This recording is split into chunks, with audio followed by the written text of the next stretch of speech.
My God, 3-minute Bible study. If you make it or made it to the end in the comments, say, I made it. I made it, Pastor Rob. Now, you get a free 2022 Corvette. Pick your color out now. You know I'm only kidding you. Guys, we're the clay. God's the potter. The clay is on the potter's wheel. Jeremiah chapter 18, verse 2.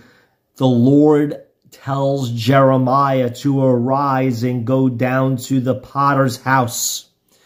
You have to ask the Lord, allow me to go down to the potter's house. And what happens in the potter's house is you go on the potter's wheel and God begins to form you in his hands as he sees fit, because he's the potter and we're the clay.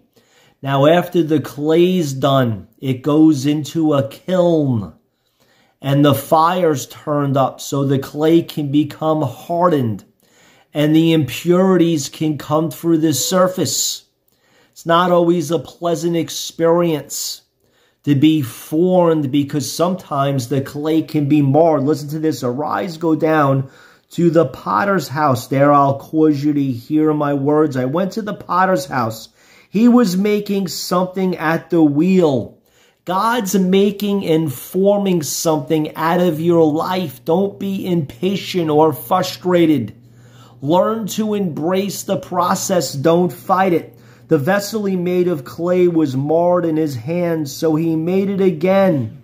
And then verse 5, the word of the Lord came.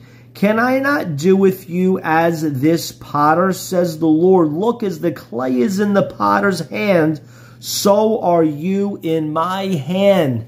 Never misconstrue or misunderstand that you are in the hand of the Lord.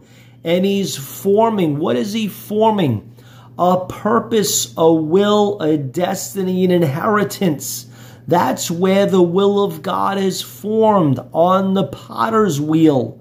That's where the plan of God is formed, on the potter's wheel. Father, I thank you for everyone that made it, that was wise enough to hear the wisdom of your words in the book of Jeremiah, that, Lord, you're forming people as they're the clay and you're the potter. Where? On the potter's wheel. God's forming you. God's creating something beautiful. When it's done and you come out of the fire and the kiln, my God, you're going to be a beautiful piece of pottery. It's going to blow your mind what the Lord's doing with you. Stay on the wheel.